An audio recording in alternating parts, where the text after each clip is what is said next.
canisters inside the church to enable the guns come inside the church.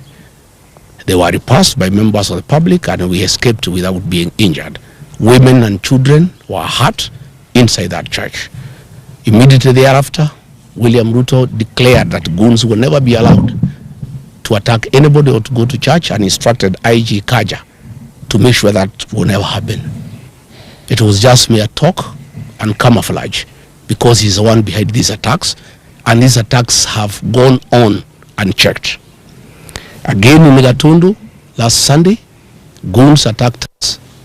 Goons were organized by Moses Kuria and the MP for Thika Town, Alice Nganga, the MP for Gatundu South, Bwana Kang'ombe, and under police supervision, attacked us viciously, attacked the church, and police threw tear gas canisters inside the church at Kemoria, injuring women and children. Today in Witima ACK Church, a gang of us 15 police officers, rogue police officers, under the command of 2 bodyguards belonging to that guard Betty Maina, the women rep from Ranga, Peter Wainaina Kapuga, telephone number 0723 506 647, and another bodyguard of Betty Maina, John Maina, aka Birash, telephone number 0712 791 609, and another goon from Ranga, Abros Manyeki Nyeri, telephone number 0710 788 577. Converged at the Kamunyaka home of Eric Wamumbi, the Member of Parliament for Mandera, in the morning for breakfast and briefing. They later moved to Witima with the AK-47 rifles and tear gas canisters and descended on the church. They injured women and children and hurt many people. The police touched one of my vehicles, KDK 002, a Toyota Land Cruiser. They deflated tires of all the people who were in church and caused untold damage to vehicles. They beat people outside the church mercilessly. The goons that came, they were in an Nissan Matatu, KDR 467N from Namu Shato. XN 467 X from Namu Shato. These are the people who attacked the church.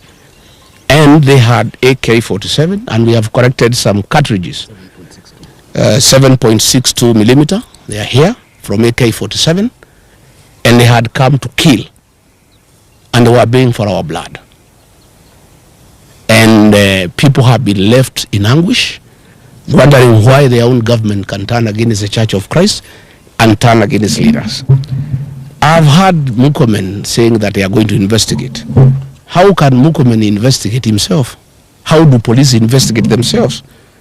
These people came with a police vehicle, GK vehicle, GKB 765X, and another one from Marawa police station that ferried goons and police officers from Muranga. After the attack, the goons have retreated to Wamumbi's home in Kamunyaka, where they are now, together with the police, where they are having lunch and drinks. So Murkomen cannot tell the people of Kenya that they are going to investigate anything. The police cannot investigate themselves. These police officers are known. These officers attached to Betty Maina are the ones that attacked us in Kagio. They attacked us in Narok. They attacked Senator Nyoto in Muranga, and they have attacked us today. The vehicles number are here, Kipchumba Murkomen. These police officers' images are circulating on social media. So what are you telling us? You have asked the IG to investigate. You cannot investigate yourself. This is a government attack, well known to Kipchumba Murkomen. Stop pretending that you are shocked that a church can be attacked. That is pretension. I want to thank the church members of Witima ACK Church for going down on their knees and praying that we are not killed. And God heard their prayers. Although bullets were raining like heavy rain, none of us was injured. Women, of course, and children have fainted because of tear gas, but we want to thank the church. And I want to tell our people to continue praying. God is in control. God is in control. and all these things will come to pass. I want to ask Murkomen, for 40 minutes, police attacked the church. Where were the local police officers from Udaya police station? 200 meters away. Which is 200 meters away from where we were. How can an attack on a church take place with live bullets and tear gas for 40 minutes? And then the CS Interior is saying he's going to investigate. There is nothing to investigate because this attack was organized by government, by the police, and by the two members of parliament, Eric Wamumbi and his wife, and they are now with the police officers celebrating in Kamanyaka, here in Mandera. The area member of parliament. And of course, the area member of parliament for Udaya, Mheshimiwa Wainaina. I wonder why, Mheshimiwa Wainaina, you said people to attack the people who elected you. The people of Karema gave you their votes.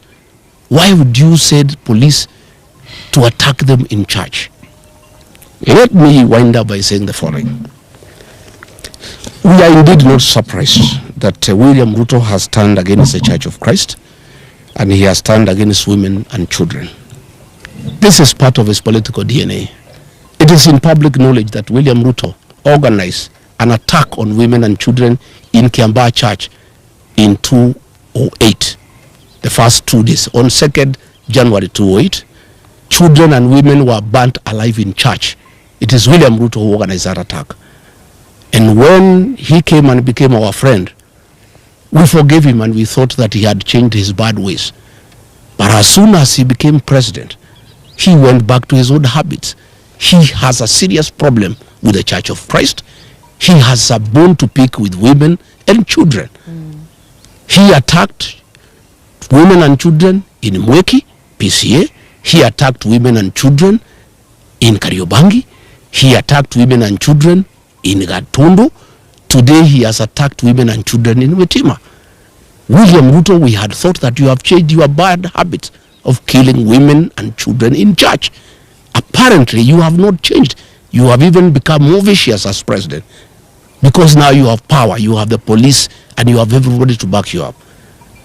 But I want to tell you, for every life lost, for every attack on women and children, God is seeing you, and God will punish you. We want to appeal to the international community to come through for Kenya. William Ruto is setting the stage for civil strife ahead of the elections because he knows he's losing. He wants Kenya to be like Tanzania or like Uganda.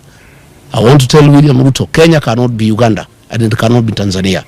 We want to call on the international community who are our friends to come through for Kenya.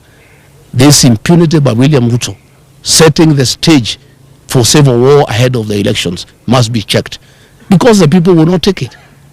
And what has happened today has set the temperatures extremely high. The people are agitated. And I want to tell William Ruto, my former boss and friend, I understand your frustration that you have lost the mountain and you are trying to do everything to regain it. But this is not the way. Attacking churches, attacking women and children, trying to kill leaders, you are simply making the situation very difficult. The people of this region whom you have declared war on are hating you much more than they hated you yesterday. There is no way you can force the people of this area to support you. And the use of police and goons will not help you. And this is just making the situation more complicated. I want to call on Kenyans to pray for our country. Our president has gone rogue. He has panicked because of the impending loss of power in the next general election. And he has become extremely dangerous. Nobody is safe anymore. If he can attack the church that prayed him into power, I think he has gone rogue. And this is totally unacceptable. I've seen a lot of nonsense by government bloggers trying to say that we can stage manage our own attack. Where can we get access to tear gas? Is it sold in a supermarket or in Gikomba? Where do we get access to AK-47 assault rifles? Where do we get access to government land cruisers? Where do we get access to police uniform? We can't. And Kenyans are not foolish. I know that is the narrative they have been trying to do to bring so that they can arrest my supporters and my security and try to blame them. But today's happening is recorded. The vehicles are there. The policemen are there. The ones in uniform, the ones in civilian. It's all recorded. The tear gas canisters, the cartridges. Please, Kipchumba Murkomen, don't play around with the minds of Kenyans. Just make a decision. If you want to make this country ungovernable, well and good. If you have decided to use the police to kill, go ahead. And I want to invite the members of the National Security Council outside William Ruto, Kithure Kindiki, and Kipchumba Murkomen. Those three have stopped thinking, and they really don't care about the security of this country. I want to ask the Chief of Defense Forces, the IG, the Director General of NIS, to sit down President William Ruto and tell him that if Rigathi Gachagua is assassinated or injured, there will be turmoil in this country, and there will be instability in this country, and what he is doing is wrong, and somebody must talk some sense into the president. And there is no way he can be president by force. He was elected into office as a very popular president. He has goofed by doing all the wrong things and antagonized the people of Kenya. And when he is in a hole, the first thing you do, you stop digging. He's digging further by unleashing violence on the Church of Christ, on elected leaders, on women, on children. He's just making the situation worse. I'm told they are very bitter that I talk to the people of northeastern Kenya and enlighten them that their suffering have nothing to do with the marginalization, but misuse of public funds and lack of accountability by their own leaders. And he is afraid that he was banking on the support of the Northerners, and that may not be forthcoming. I am told they were very bitter about the 2 mega rallies I did in Kagumo, in Kirinyaga, and Karatina, and they wanted to make sure that I don't do meetings in Udhaya and Keni. I want to say that I am undeterred, I'm on board, I'm not intimidated.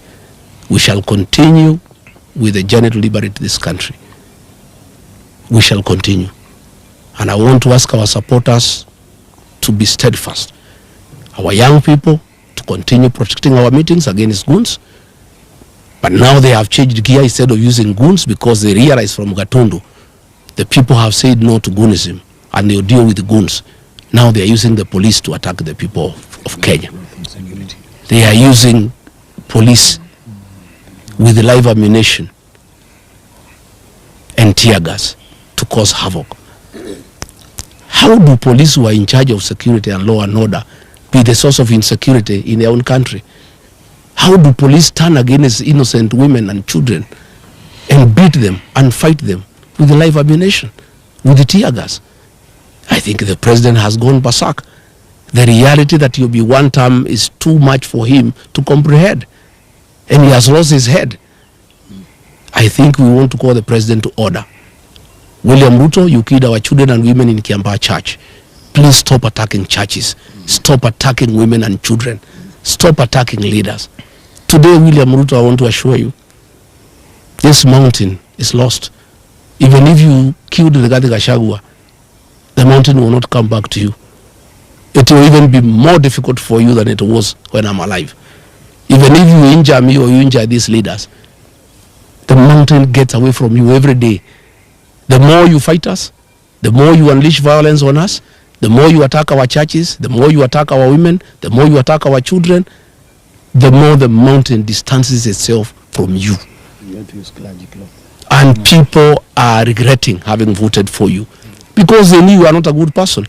You had killed women and children in church, and they forgave you, thinking you have changed your ways. Kumbe, you are still the same person. I want to